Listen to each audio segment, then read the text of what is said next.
Hey there everyone, it's Bob Martin, the RCSubGuy with the NautilusDryDocks.com here at the Dry Docks facility with Jason in the background. It's going to be an intro of a multi-chapter build-up, maybe not so much a build-up as it is a refurbishment. I'm excited because this boat has garnered a huge amount of attention. You guys have seen it hovering in the background of a lot of the other videos that I've put together. Let's take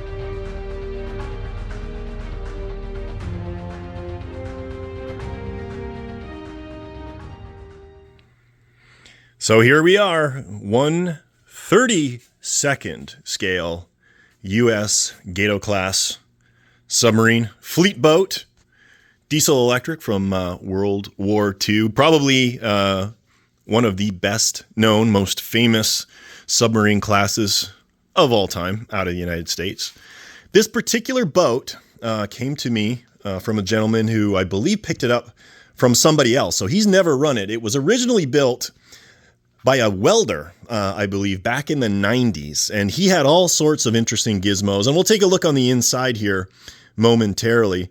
But I just want to kind of run front to back and take a look at this thing. Maybe while I do that, Jason, grab the tape measure. We'll see how long this thing is overall. We got working torpedo shutters here in the front. Let's see how long this thing is. 9.5 feet. 9.5 feet long. So it's got some substantial, look at that, working retracts in the front. That'll be fun. We've got a buoy, an emergency buoy. Let's take a look and see what it says on there.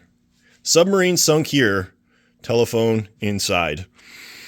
So we'll take a look on the inside boat. Basically the way that this works in a fail-safe situation, this floating marker gets released and takes a big spool of fishing line up to the surface so you can track your boat. Another really cool feature, we got these like scale torpedo loading doors here in the front.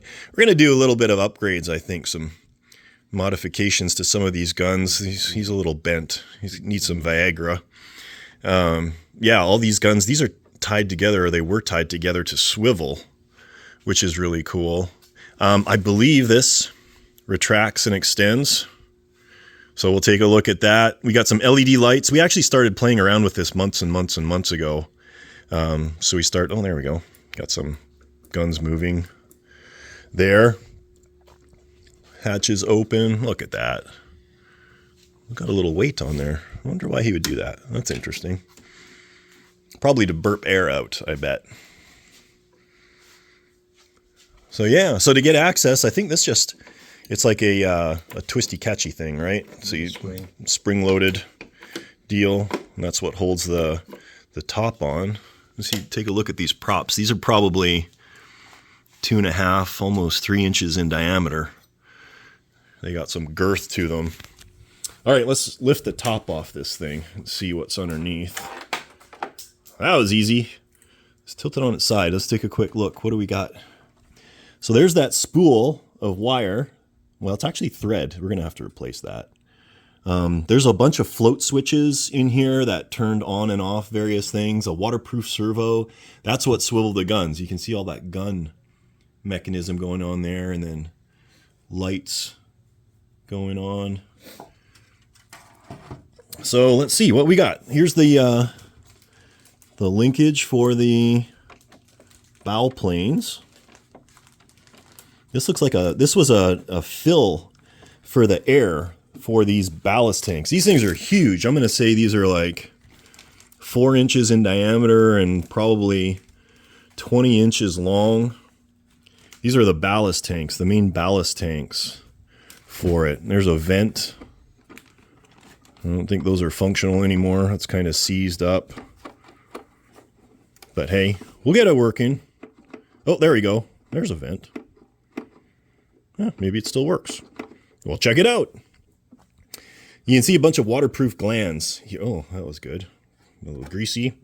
And that was the waterproof wall. That's a waterproof bulkhead right there. This was all dry, this whole center section. Now, I don't think we're going to be doing that same methodology. I'm not entirely sure what we're going to do. But look at these. It's got 4 electric motors all geared together with these belt drives. There's 2 port and 2 starboard. These are Pitman motors. They're super high quality, really efficient brushed motors. And then going in the back, it looks like we got our, oh, there we go. We got rudder linkage. That's pretty stiff. That's kind of hard to move. And then on the other side, we got some rear dive plane action going on. And then a stern ballast tank. Yeah, super interesting. Just out of curiosity, just pick up the back of there. I'm just going to guess as to the weight. That's not too bad. I'm going to say 7 pounds, maybe. For a boat of this size, that's not terrible. That's not too terrible. It was set up for working torpedoes. Right there, it's got tubes in there. So, that is what we've got to work with. I think probably what we're going to do is make a series of waterproof boxes that are going to slip inside there to house these electronics. As you can imagine, if this was a pure dry hull boat, it would weigh a ton, a lot. And that's not what we want in this case. It looks like we could remove the ballast tank by taking out these bulkheads if we needed to. So we got options. I don't know, maybe we'll do one big central ballast tank, and then I don't know. We'll figure it out. We got time to percolate. All right, guys. So Jason and I took a few minutes and we gutted everything that was inside here. You can see ballast tank sitting there, a bunch of broken bits and pieces, some motor bulkheads, some linkage stuff. But this is kind of what we got going on inside. Let's take a look here. So these are the main drive shafts, and these actually move really, really easily. I'm actually impressed that over time they haven't, bound up and seized and all of that stuff. They run all the way into this dry compartment. I think what we're going to end up doing is cutting back here and putting a motor box back here, and that'll free up any potential, additional friction from this area. Get some more room. Found a nice battery for this. This is a huge 12-volt sealed lead acid, 14 amp hour battery. Fits perfectly in the existing cradle. The whole front section is open here right now. You can see we got it like a wire cable, and this actuates the torpedo shutters. And then this is how the retracts work. So that's actually working really, really well. I don't think we're going to need to do anything to that. My thought, I'm still playing around with this. My thought is we might section this off and section this off and have a forward and aft ballast tank centrally located in the boat.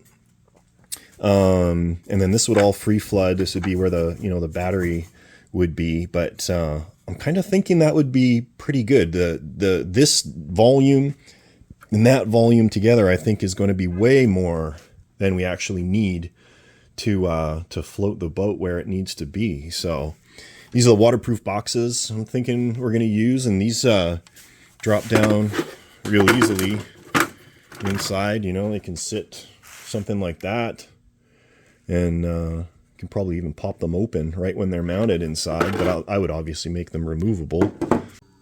So this is the list of features that we came up with, and you can see we've got the basic ones: the throttle, ballast control, rudder, all assigned to a channel. Kind of leaves one free, but we've got a lot of these other things like the torpedo shutters and torpedoes, which could be linked together. The gun swivels could be linked to the rudder. Periscopes could be automated, so as soon as you initiate a dive, periscopes raise. The spinning radar dish, which we found is actually implemented. That could just come on with power. Same thing with the lights. Bow thrusters could come on with the rudder control. So we can pair a lot of these and still get the, functionality. But we're running short of channels, so we just kind of want to figure out what we want to do. We could potentially pair both of the ballast tanks together, which would free up a channel, and then that would give us sound control, which might be really cool. We're also messing around with this idea of diesel smoke coming out of the back of it, but man, nothing but opportunity. So this is chapter 1, sort of like ground zero of the project. If you're excited about this like we are, please subscribe to the channel. We're going to have updates, chapter 1, 2, 3, 4, 5, etc., as we go along over the coming months to getting this all finished up. I hope you enjoy it. This is Bob Martin, the RCSubGuy, with the Nautilus Dry Docks, and Jason. We'll see you guys next time. Thanks for joining us.